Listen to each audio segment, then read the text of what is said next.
Welcome to Audiobook 365 Stories. The slow day began. Gabriel Oak walked back to the plantation, thinking about the strange event from the night before. As he stood there, he heard the sound of a horse. A girl was riding a small brown pony up the hill. Gabriel recognized her. It was the same girl he had seen the night before. He remembered she had lost her hat. He looked in the ditch and soon he found it among the leaves. Gabriel returned to his small hut with the hat. He looked through a small window and watched the girl.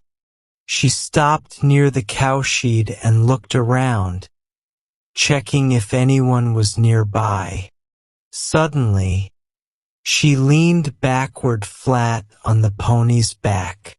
Her head was near the pony's tail, and her feet were near its shoulders.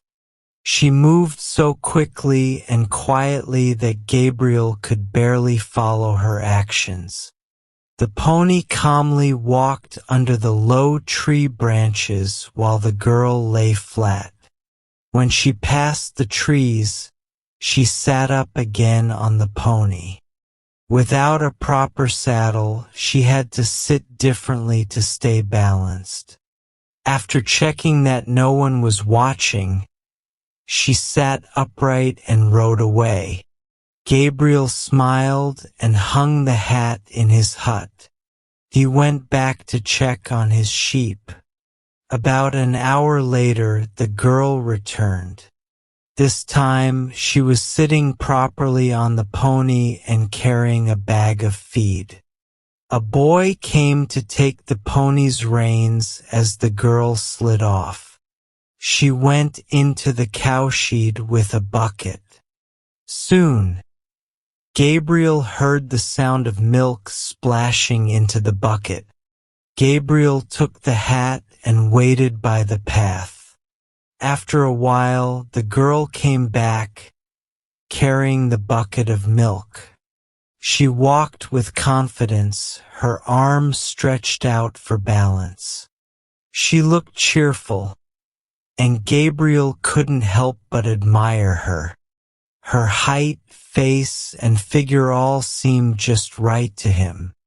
As she walked closer, she suddenly noticed Gabriel standing by the hedge with her hat in his hand.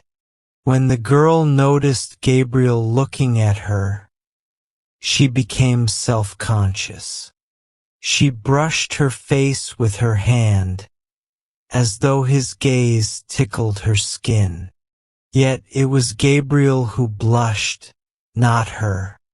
"I found a hat," Gabriel said. "It's mine," she replied with a small smile. "It flew away last night." "At 1 in the morning?" he asked. She was surprised. "Yes, it was. How did you know?" "I was here," Gabriel said. "You are Farmer Oak, right?" she asked. "Something like that. I just moved here." "Is it a big farm?" she asked, swinging her dark hair back. The sunlight made her hair glow. "No, about 100 acres. I needed my hat today," she said. "I had to ride to Tunnel Mill." "I know," he said. "How?" she asked, stopping completely, her face full of surprise. "I saw you," he admitted. "Where?" she asked, now blushing. "Here in the plantation, going down the hill," Gabriel said, smiling slightly. He thought about the way she had ridden the pony and quickly looked away, embarrassed. Her face turned redder. She was not used to blushing, and now every part of her face showed it. Gabriel felt bad and looked away to give her space. When he turned back, she was gone. Gabriel sighed and went back to his work. For the next 5 days, the girl came to milk the cows but didn't look at Gabriel. She was upset. Not because he had seen her, but because he let her know he had seen. She felt embarrassed, even though it wasn't her fault. Gabriel regretted making her uncomfortable, but he couldn't stop thinking about her. The story between Gabriel and the girl might have ended there, but something unexpected happened that same week. One afternoon, the weather turned very cold. By evening, it was freezing, and the frost became stronger. In small cottages, people's breath froze on their blankets. Even in big houses, people sitting by the fire felt cold on their backs. Small birds went hungry and cold in the trees that night.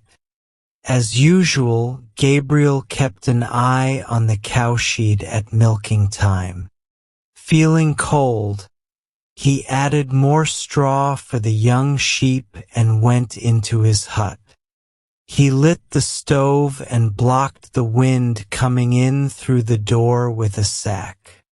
There were 2 vents in the hut for air, but both were closed. Gabriel thought he would open one vent after warming up the hut. He sat down, feeling tired, and fell asleep before opening it.